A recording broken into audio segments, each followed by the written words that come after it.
guys, I'm Emily Jones and I am the controversial mom. Now, I say I'm controversial, but let me preface that by saying I'm also not.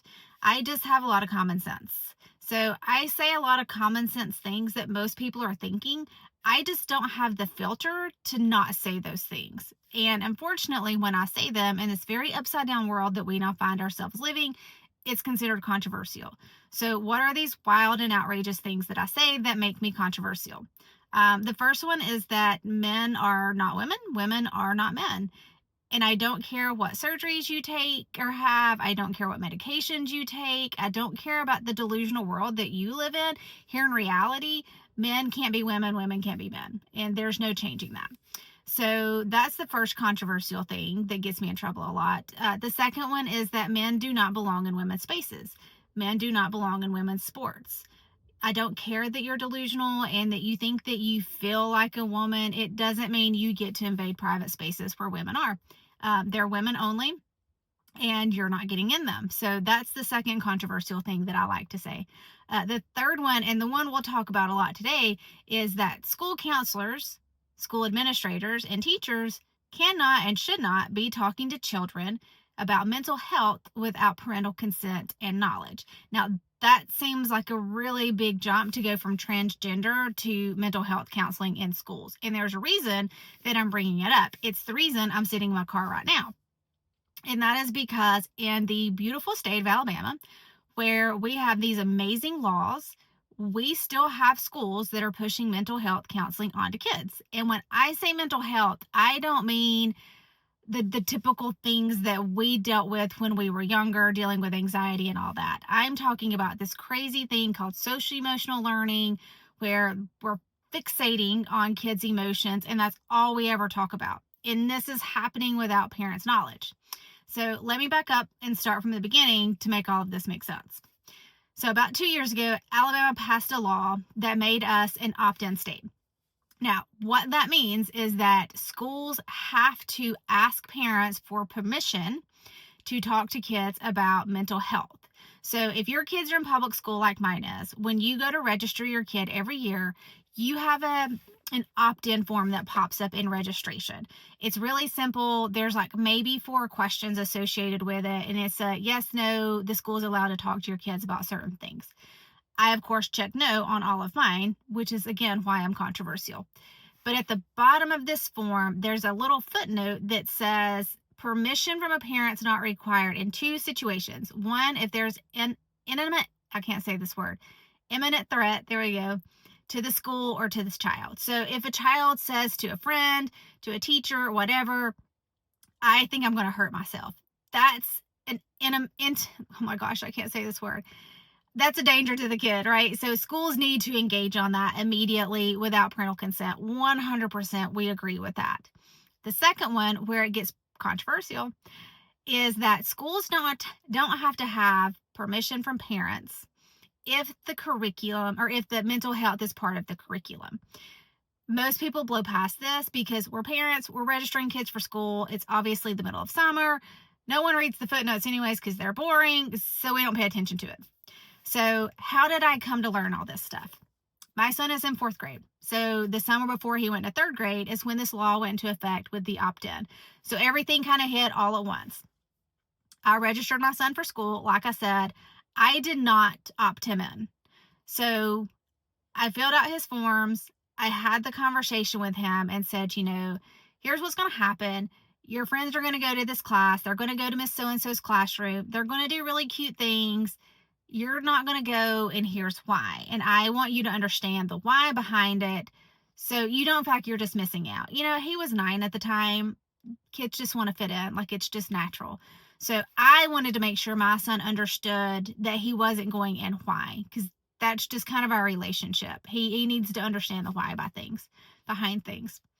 So we had the conversation. He was completely on board, no questions, no issues, no nothing. So fast forward a couple of weeks, he goes to school and he comes home after about a week or 2. He comes home and he tells me, I've got big news. And, I'm excited thinking like, he's got a crush on somebody. Somebody's got a crush on him, something sweet. And he says, I went to Miss So-and-so's class today. And I said, well, why, it was the counselor's name. And I said, well, why did you go to her classroom? If it was just a stop along the way, that's not a big deal. He's like, oh no, we went in there for mental health class. And I asked what they talked about, and he probably told me, I don't remember. But it was wrong. And he knew it was wrong. That was the amazing thing, is he knew he wasn't supposed to be there. So he told me. So that was huge. So I contacted the school and I was like, hey, it's the beginning of the year. I totally get it. Things are chaotic. No harm, no foul. But my son's not supposed to be in this class. Please make sure that he doesn't go anymore. And the principal was really good, responded back pretty quick and said, tracking, you're correct. You didn't opt your child in. You're good on that. However, this is not an opt-in, opt-out class. This is just general counseling. All kids go. And he sends a picture of the opt-in form from the registration, and he highlighted the footnote, of course, that I had ignored. So I responded back, and just my personality is I have to close loopholes. I don't leave anything open-ended. Everything is just, it's pretty little package, bow on top. All the answers are there. It's just who I am. If you ever talk to me about something, I will drill down to multiple layers to get to that point. So I emailed back to the principal and said, the way I'm reading this is you're telling me I don't have an option, that I am forced to send my child. And he responded back and said, yes, it's part of Alabama state standard curriculum, character development, he has to go. So we kind of struggled to get through the first year of that. There were a lot of conversations every 2 weeks when the class would go. I would have to give my son instructions on things to listen for. What did they do? What about this? What about that? There were a lot of discussions around it. So fast forward, right now we're registering. We're going into 4th grade where we are now. And again, I don't opt my child in, have the same conversation. The only thing different is that now we're 4th grade. So the context of these conversations is changing a lot. We're getting to the point where we're getting to teenage years, we're maturing, our bodies are changing, all of this. And because of what I've heard through other parents and teachers, or other parents really, I know these conversations, the topics are shifting. So again, I sit down and go through the same thing with the school, that they're telling me I can't opt my child out. And I responded and said, very, very politely, well, unfortunately, that's not working for me. We're not doing that. I know the state law. I know you can't send my child without my permission. This answer is not going to work. So it ends up going to the district level. The district comes back and again says, nope, it's state standard. He has to go. Now, let me remind you, let me tell you, there is no grade for this class. When I get my son's report card, it doesn't say mental health counseling, ABC, right? There's no grade. There are no tests. There's no assessment. When I ask the counselor, how are you determining that my child meets, exceeds, or does not exceed a standard? Well, it's just based on observation. On what? You've yet to tell me what you're measuring my child against. And there's no test. There's no take-home papers. There's nothing. It's just an assessment based on observations that's not documented. So I call BS. I don't think that this is mandated by the state, but that's what I'm being told. So that's what I'm going with. But it doesn't work for me. So the reason I'm in my car today is that every 2 weeks when my child goes to this, let me back up.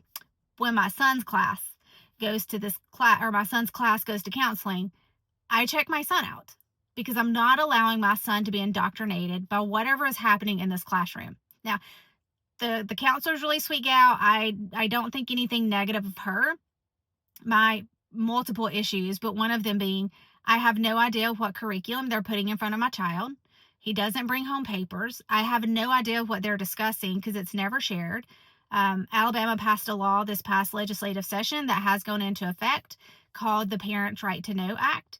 It says that schools must post curriculum online. All of my son's curriculum is online minus this one class. So I can't go in and look at it to determine what are you putting in front of my child. When I've asked for it, they tell me I have to go into the central office and physically look at the book. I'm a single mom and I work full time. Do you think I have time to go in and look at this curriculum every single time my child is supposed to go to this class? This is absurd. So you're forcing my child into a class, but then you're not giving me access to curriculum unless I take off work and come to you? And I can't take pictures because it's all under copyright. And you won't give me a copy because it's under copyright. So I get to go read curriculum every 2 weeks to determine if my child can or cannot go to a class. Where is the parental rights in any of this? It's ridiculous. So I go check out my child every 2 weeks. I check him out, and right down the road from the school is a little park. And we go and we walk. There's no devices. There's nothing but me, him, and the son talking. And I can tell you, he's much better off mental health wise from that than he ever will be from a classroom where they sit around and talk about emotions bingo, where the teacher reads off different situations and the kids determine what their emotions would be. Like, this is asinine that we're doing this. But that's what we're doing every 2 weeks. That is what our public school systems are pushing on our kids. Mental health, mandated mental health, without any parental oversight, without any parental knowledge. Now, it's happening in Madison. Madison's a great school system, one of the best in the state. And it really is. I have a lot of things about our school system that I love. As much as I can complain about the superintendent, the principal, the teachers, all of them, they're fabulous. They really are. They're wonderful people. I think they really do have good intent. They just see things through the lens of what the AEA and everybody else has pushed on them. I don't see it through that lens. I see everything through the lens of Moms for Liberty and the fact that 99% of what our public agencies do, it just tramples parental rights. So we're just coming at it from different angles. Here's the very alarming thing about school counselors in our public schools. One, let's start with their school counselors, not guidance counselors. When I was young and in school, they were guidance counselors. They predominantly focused on your high school years, as you're a senior getting ready to move on to the next phase of life. Like, they guided you through that change. What are you doing post-graduation?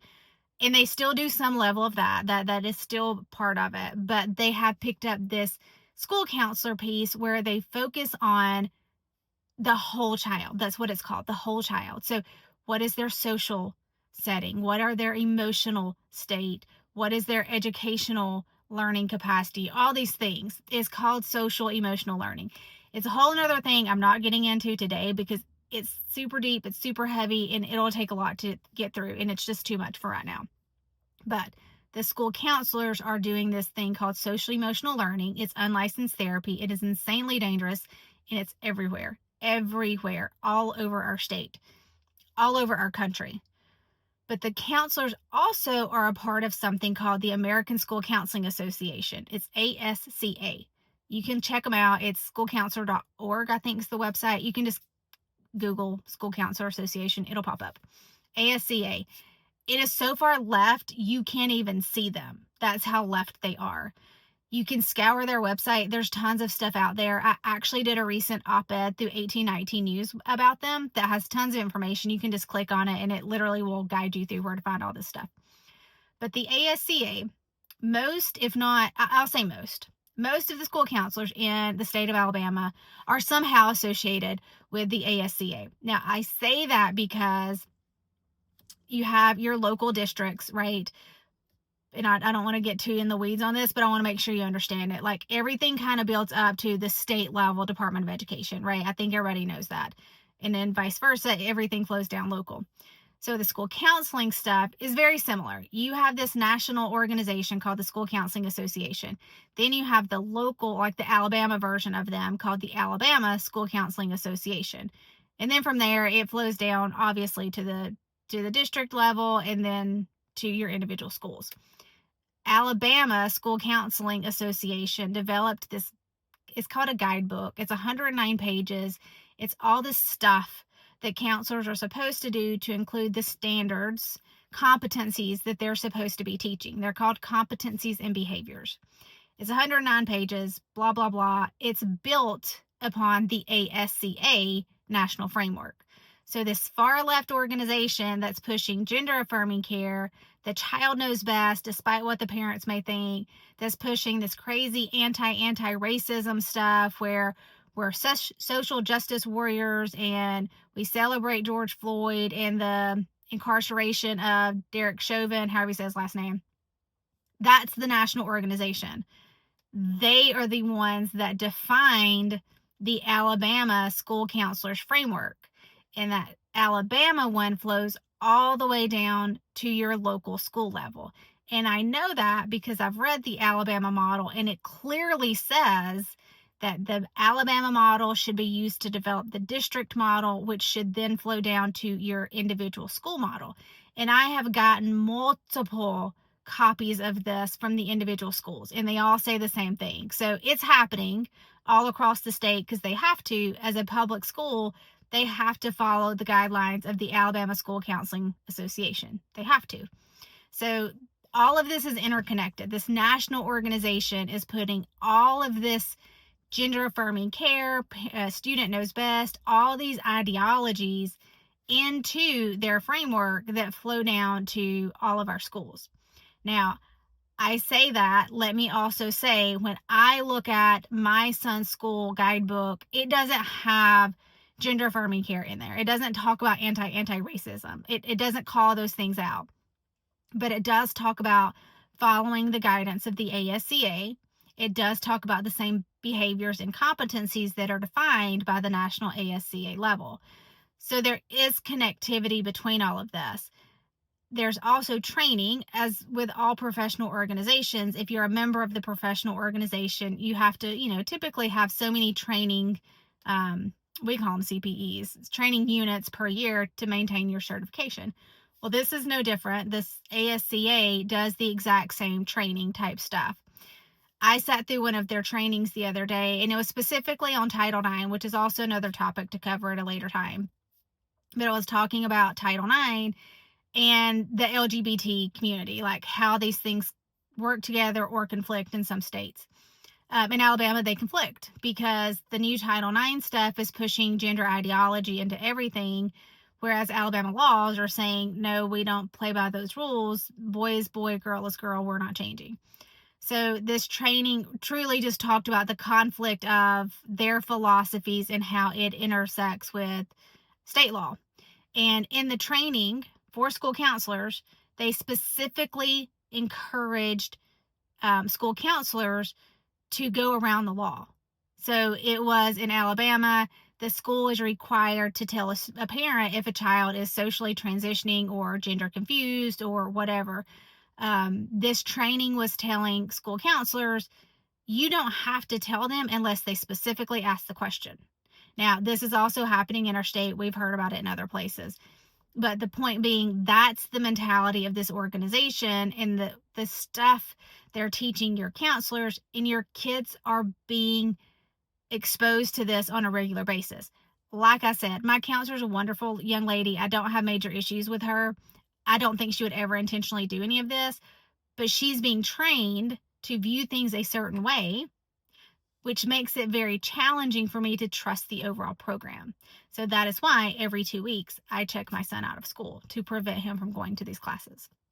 So that was a lot to go through, and I really did not mean to go into that level of detail and make this super heavy on day one, but it's all extremely important, and I want to make sure you all know that, because most parents don't. I didn't. I mean, I had no clue that this was happening until one day my son comes in and says, hey, guess what? It's just the importance of having conversations with your kids. I can't stress that enough, because at 9 years old, my son came in and blew up my world in the best way possible with one little comment. And that goes back to the fact that we had sit down conversations, and I explained the why behind some of the decisions that I was making. So I encourage you to do the same. Sit down, have conversations with your kids. You're going to learn a ton. And if nothing else, you're going to bust out laughing at the crazy things they say. So sit down with your kids, have those conversations, know what's going on. And then when they tell you something that doesn't seem right, ask the school. You don't have to be hateful about it. You don't have to be confrontational. I know a lot of people don't like asking the questions to the school because they don't want to be that parent, but you also don't want to be that parent whose child transitions without you knowing it.